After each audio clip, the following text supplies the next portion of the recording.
ጣሊያን ሴሪኤ የዝውውር ሂደቶች እንዳለ ተዘግተዋል። እነዚህ ተዘግተዋል። ትናንት ነው የዘጉት ፌብሩዋሪ 2 ፕሪሚየር ሊግ፣ የእንግሊዝ ፕሪሚየር ሊግ፣ የጀርመን ቡንደስሊጋ፣ የፈረንሳይ ሊግ እና የጣሊያን ሴሪኤ ተዘግተዋል። አሁን የቀሩት የስኮቲሽ ፕሪሚየርሺፕ እና ላሊጋ ብቻ ናቸው የቀሩት። እነሱም ምሽት ላይ ይዘጋሉ። ዛሬ ያልቃል። እሺ ታዲያ እነማን ተዘዋወሩ የሚለውን ነገር እንጠቁማችኋለን። አድማጮቻችን እነማን ተዘዋወሩ የሚለው ነገር በርካቶች ያልሰማችኋቸው ሊኖሩ ይችላሉ። አክሰል ዲሳሲ የቼልሲ ተጫዋች ነበር። ቼልሲ ላይ አገልግሎት አልሰጠም። ከቼልሲ ለቆ ዌስትሃም ዩናይትድ የተዘዋወረበት የውሰት ውል አክሰል ዲሳሲ ዌስትሃም ገብቷል፣ በውሰት ውል ማለት ነው። እሺ ቀጥሎስ ማን ነው? ጀረሚ ዣኬት። ይሄ ተጫዋች የፈረንሳዩ ሬን ተጫዋች ነው። ወደ እንግሊዝ ፕሪሚየር ሊግ መጥቷል። ሊቨርፑልን ተቀላቅሏል። ሊቨርፑል 60 ሚሊዮን ፓውንድ ይከፍላል። ተጫዋቹ ግን የሚገባው ሐምሌ 1 ላይ ነው። አሁን አይደለም የሚገባው፣ ሐምሌ ክረምት ላይ ማለት ነው። ክረምት ላይ ነው የሚቀላቀለው። እዛው ይቆይና ግን ጨርሷል። 60 ሚሊዮን ፓውንድ ነው። ጀረሚ ዣኬት ከሬን ሊቨርፑል የገባ ተጫዋች ነው። አድማጮቻችን አንሄል ጎሜዝ ኦሎምፒክ ዴ ማርሴይ ነው፣ ወደ ወልቭስ ገብቷል። ያው በሻምፒዮንሺፕ በቀጣይ ዓመት ይጫወታል። በውሰቱል ነው ያመጡት አንሄል ጎሜዝን።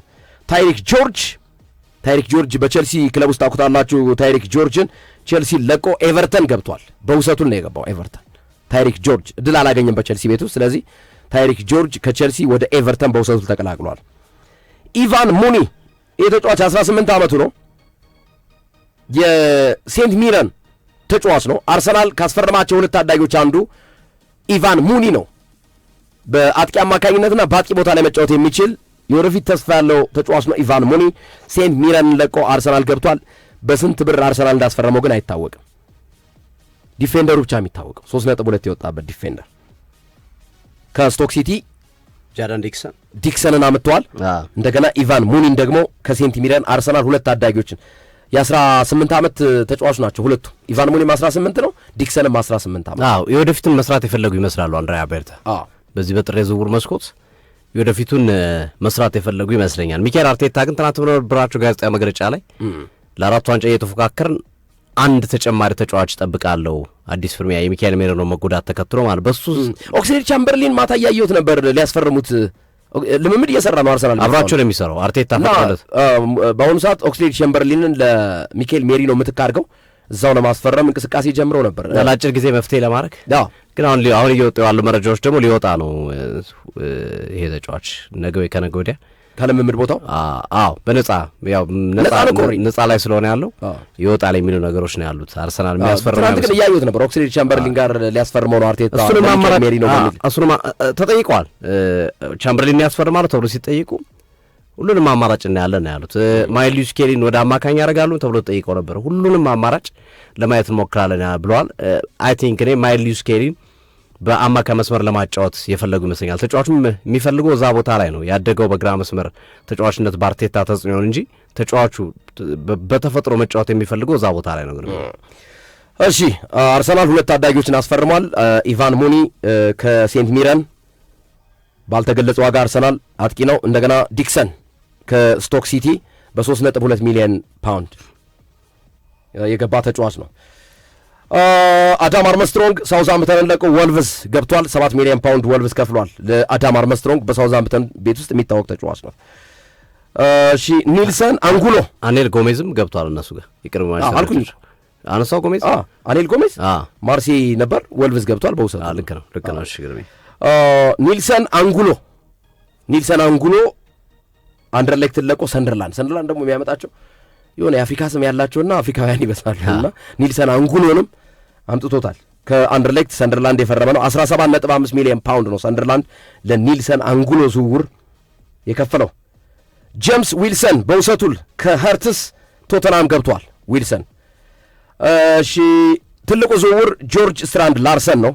የወልቭዝ አጥቂ የነበረው ስትራንድ ላርሰን ወልቭዝን ለቆ ክሪስታል ፓላስ በከፍተኛ የዝውውር ገንዘብ 48 ሚሊዮን ፓውንድ አስፈርሞታል። ሌላው ሉካ ኔዝ ቦሩሲያ ሞንቸንግላድባን ቡንደስሊጋውን ለቆ ኖቲንግሃም ፎረስትን ተቀላቅሏል። ሌሎች ዝውውሮችን ደግሞ እንመልከት። ከእንግሊዝ ውጭ ደግሞ ማለት ወደ እንግሊዝ ፕሪሚየር ሊግ ያልመጡ እንመልከታቸው። ካረም ቤንዜማ በሳውዲ ፕሮሊግ አሊታድን ለቆ ለአልሂላል ፈርሟል። ዋጋው ግን አልተገለጸም። ስለዚህ ካረም ቤንዜማ በአልሂላል እግር ኳስ ክለብ የሚጫወት ይሆናል። አሊታድን ለቋል። ሲሞን አዲንግራ ሰንደርላንድን ለቆ በውሰቱ የፈረንሳዩን ሞናኮን ተቀላቅሏል። አዲል አውቺቼ የሰንደርላንድ ተጫዋች ነው። አውቺቼን ግን ለምን እንደለቀቁት አልገባኝም። ሰንደርላንድ ጥሩ ልጅ ነበር። አዲል አውቺቼ ሰንደርላንድን ለቆ ሻልከን ተቀላቅሏል ባልተገለጸ ዋጋ የጀርመኑን ክለብ። ዴቪድ ዳትሮ ፎፋና የቼልሲ ተጫዋች ነው። ዌስሊ ፎፋና ሳይሆን ያኛው ፎፋና፣ ዴቪድ ዳትሮ ፎፋና። ይህንን ስል ዌስሊ ፎፋና እንዳይመስላችሁ። ስለዚህ ዴቪድ ዳትሮ ፎፋና ቼልሲን ለቆ ስትራስቡርግን በውሰቱል ተቀላቅሏል። አሮን አንሴሊሚኖ ቼልሲን ለቆ በውሰቱል ስትራስቡርግን ተቀላቅሏል። ሳሙኤል ኢሊንግ ጁኒየር የአስቶን ቪላ ተጫዋች ነው። አስቶን ቪላን ለቆ በውሰቱል ፒሳን ተቀላቅሏል። አዲሞላ ሉክማን አታላንታን ለቆ አትሌቲኮ ማድሪድ ገብቷል። 30.3 ሚሊዮን ፓውንድ የወጣበት ነው። አርሜል ቤላ ኮቻፕ ሳውዛምፕተንን ለቆ ሄላስ ቬሮናን ባልተገለጸ ዋጋ ተቀላቅሏል። ፋሊ ማዩሉ ብሪስቶል ሲቲን ለቆ አራውካ የተባለውን ክለብ ተቀላቅሏል። ሞሳ ሲሶኮ ዋትፎርድን ለቆ ፓናቲያኮስ ገብቷል።